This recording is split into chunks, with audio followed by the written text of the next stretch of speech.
फक्त मराठी यूट्यूब चॅनलला सबस्क्राईब करा आणि आमचे लेटेस्ट व्हिडिओज पाहण्यासाठी बेल आयकॉनवर क्लिक करा. लेटेस्ट अपडेटसाठी आमचा इंस्टाग्राम, ट्विटर आणि फेसबुक हँडल्सना फॉलो करा. एका मंगळसूत्रात गुंतुनी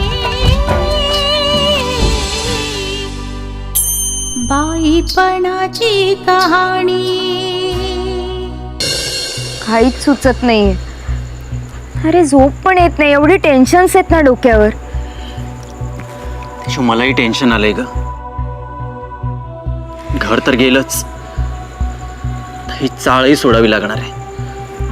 त्यात समीर दादा जेलमध्ये आणि आणि तेजू आईच्या केसची डेटही जवळ आले. कसा मार्ग काढावा तेच कळत नाहीये ग. खरंच रे, काहीच कळत नाहीये. एकदम ना ब्लँक झाल्यासारखं झालंय. सगळी संकट एका मागोमाग येते. अरे आणि सोनासमोर उदासही राहू शकत नाही. तिला टेन्शन येऊ नये याची सतत काळजी घ्यावी लागते. आणि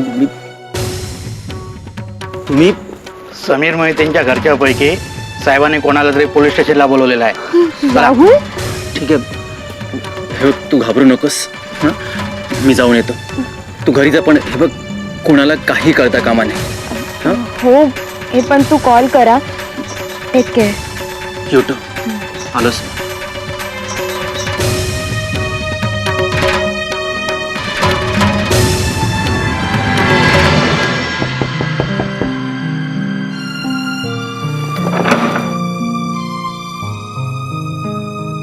शेखर,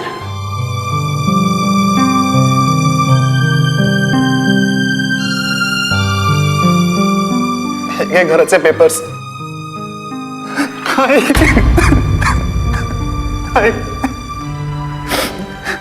मी चुकलो आहे. मी चुकलो. मी पापी आहे. मी खूप मोठं पाप केलं आहे. मला स्वतःचीच लाज वाटते.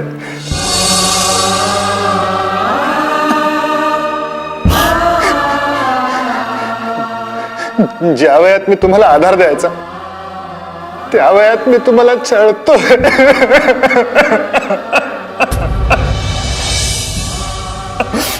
आई मला माफ कर. मला माफ कर आई. बाबा, बाबा कुठे? त्यांची माफी कशी मागू मी? माझी लायकी नाही माफी मागायची. तू नंतर बोल त्यांच्याशी. पण तुला तुझ्या चुकीची जाणीव झाली ना, यातच सगळं आलं. तू रस्ता चुकला होता शेखर, पण मला खात्री होती एक ना एक दिवस तू नक्कीच योग्य मार्गावर येशील रे. शेखर, तू तू खूप आघात केलेस आमच्या मनावर, पण मला त्याचं कधी काही वाटलं नाही. दुःख याचंच होत होतं की तू चुकीच्या गोष्टींना आयुष्यात स्थान देत होतास आणि त्यातून तुला कधीच सुख मिळणार नव्हतं हे मला दिसत होतं शेखर. पण जाऊ दे, आता तुला तुझी चूक समजली. आता सगळं काही ठीक होईल. तू मला खरंच माफ केलं साई? शेखर, अरे आई आहे रे मी तुझी, आणि माझं पहिलं लेकरू आहेस तू.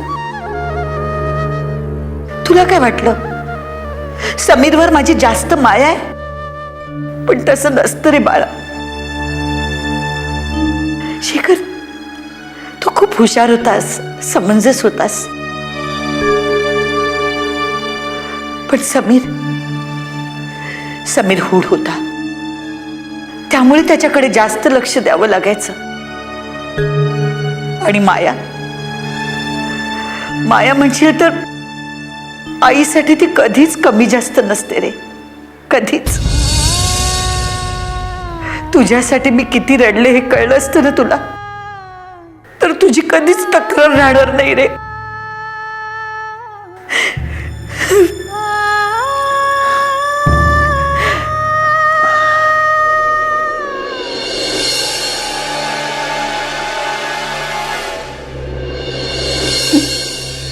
लवकरच आपल्या आयुष्यात आता आनंदाचे दिवस येतील. माझ्याशी अरेरावी करून वागणारे रस्त्यावर येणार आहेत आता. म्हातारा म्हातारी आणि त्यांची ती पिल्लावळ बसतील आता फडफड करत.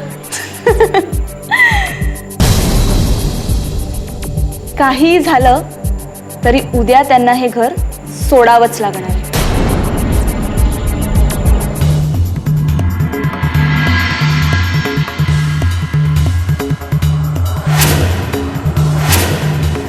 तुम्ही वा, काय आनंदाच्या कल्पना आहेत तुमच्या. सासू सासऱ्याला घराबाहेर काढून फार मोठी कर्तबगारीच दाखवलीत तुम्ही. इथे आलायत कशाला असंच ना? तुझ्याशी गप्पा मारायला नाही आलोय मी. मला शेखर कडून काही उत्तर हवी आहेत. बाबा तुम्ही शेखरला उगीच गप्पा बस म्हणून सांगितलं ना तुला. माझ्या हातून काय होईल काही सांगता येत नाही. माझा रुद्रावतार तुला परवडणार नाही. शेखर, मला असं वाटतं मी हे तुझ्याशी शेवटचंच बोलायला आलो असेल. तुला माझ्याबद्दल काहीही वाटत नाही मला माहिती आहे. तुझ्या मनात माझ्याबद्दल अडी निर्माण झाली आहे तीही समजू शकतो मी. तुझा माझ्यावर राग आहे हेही माहिती रे मला. ज्या आईनं तुमच्यासाठी जीवाचं रान केलं, तुम्हाला वाढवलं, शिकवलं, जीवापाड प्रेम केलं, तिच्याशी तू असा वागलास? बाबा तुम्ही शेखरला उगीच एक शब्द बोलू नकोस म्हणून सांगितलं ना तुला. मला तू किडनॅप करवलंस तेही एक वेळ मी सोडून देईन रे. पण तू तुझ्या आईशी कसा वागलायस त्याच्याबद्दल मी तुला कधी माफ करणार नाही. शाप देतोय शेखर मी तुला, शाप. आयुष्यात एकटा पडशील तू. सोबतीला कोणी येणार नाही शेखर. तडफडशील. एका आईच्या जीवाचा तळतळाट केलायस तू.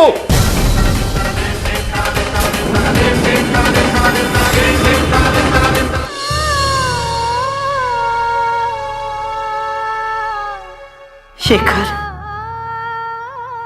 मन शांत झालं ना तुझं आता? जाता घरी. निशा तुझी वाट बघत असेल. जाऊ दे तिला एकटीच. नाही तर जाऊ दे मी. तिच्या नादी लागलो आणि असं झालं. आई तिच्यामुळेच झालं हे सगळं.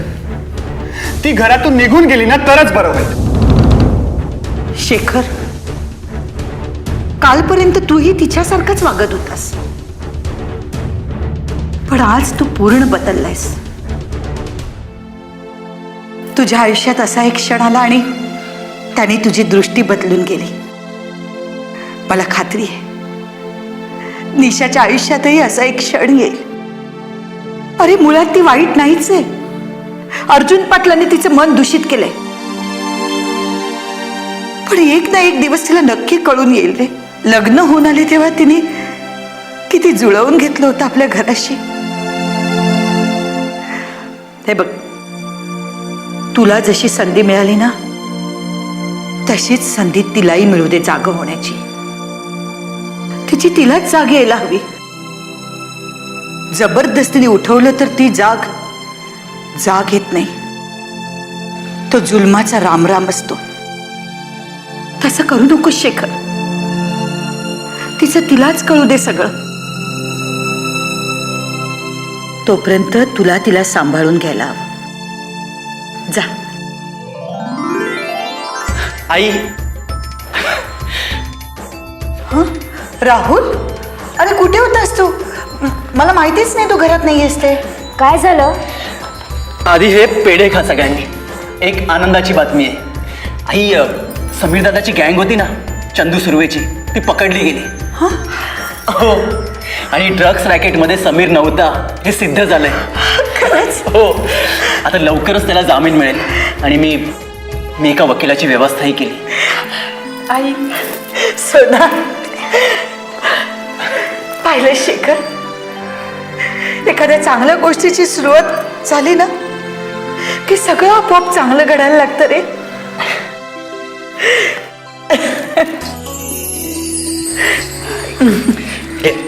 तोंड गोड कर. आधी तू कर.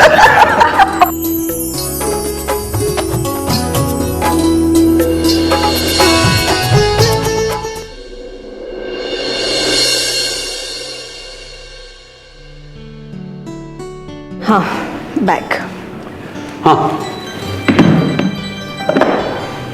डबा. आज आलू परोठे दिलेत. तुम्हाला आवडतात तसे खरपूस भाजून दिलेत. हा, आणि दह्याचा डबा वेगळा ठेवलाय. कामाच्या गडबडीत खायला विसरू नका. बरं, रुमाल घेतलात? आज काय एवढं विशेष? रोजच आहे, विशेष कुठे? अहो, तुम्ही रोजच्या वेळेप्रमाणेच येणार ना, का लवकर येणार? नाही, म्हणजे लवकर येणार असाल तर एकत्र चहा घेऊ, आणि जर यायला उशीर होणार असेल ना तर रात्री ताजा स्वयंपाक करेन मी. झालं? हो, झालं. मी आज जाणारच नाहीये. ते चेहऱ्यावरचा रंग का असा उडालाय? मला घराच्या बाहेर काढण्याचा विचार होता. पाठ वळली की संपदाला कळवणार होतीस तू.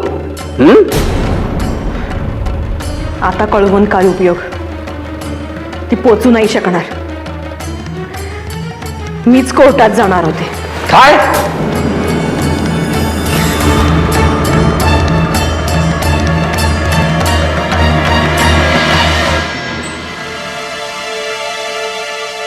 बॅग घेऊन कुठे चाललीस?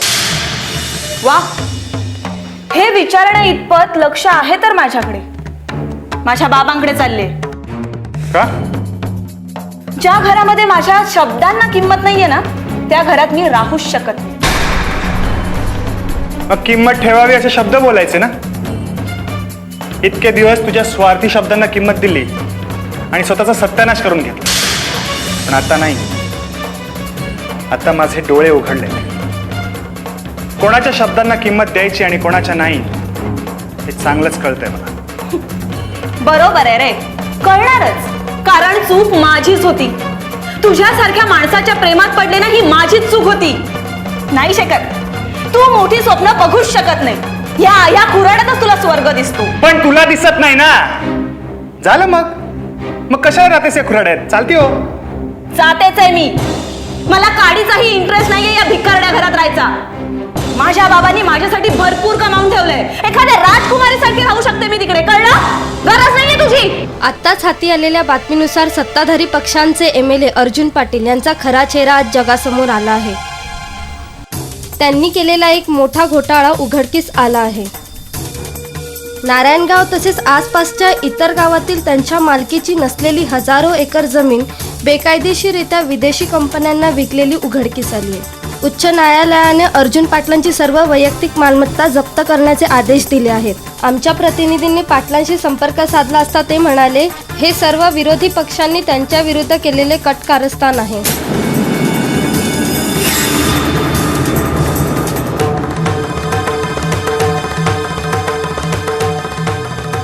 निशा, निशा,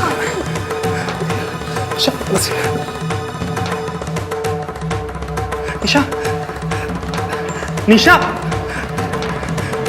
निशा,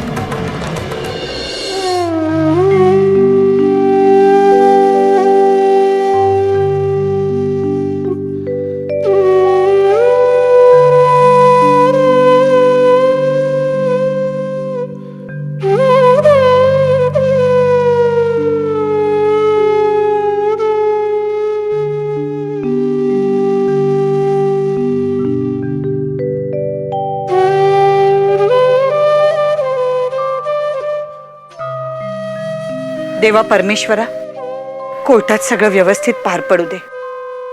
संकट आणणारही तूच आहेस आणि निवारणारही तूच आहेस. सगळं तुझ्या पायावर वाहते.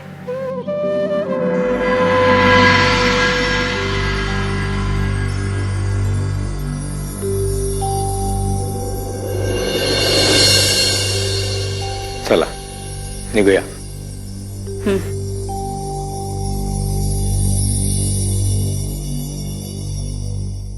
आई,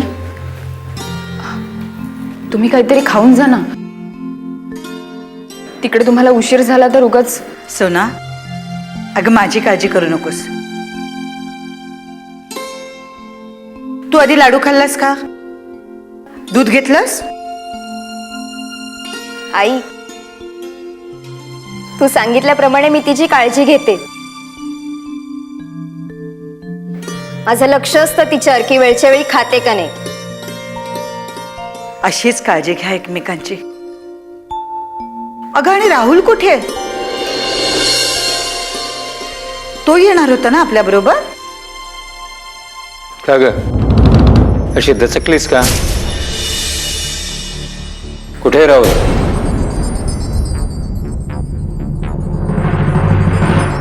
राहुल, अरे कुठे होतास तू? आणि तुझा चेहरा असा का दिसतो? आई रात्रभर झोपच लागली नाही ना मला, म्हणून सकाळी फिरायला गेलो होतो. अरे ताप आहे तुझ्या अंगात. राहुल, तू डॉक्टर आहेस ना? त्याचा काय उपयोग? बरं ते जाऊ दे, तू आधी औषध घे आणि आराम कर बघू. आम्ही जातो कोर्टात. मी थांबतो राहुल बरोबर. चालेल, चल तेजू आपण निघूया. आराम कर.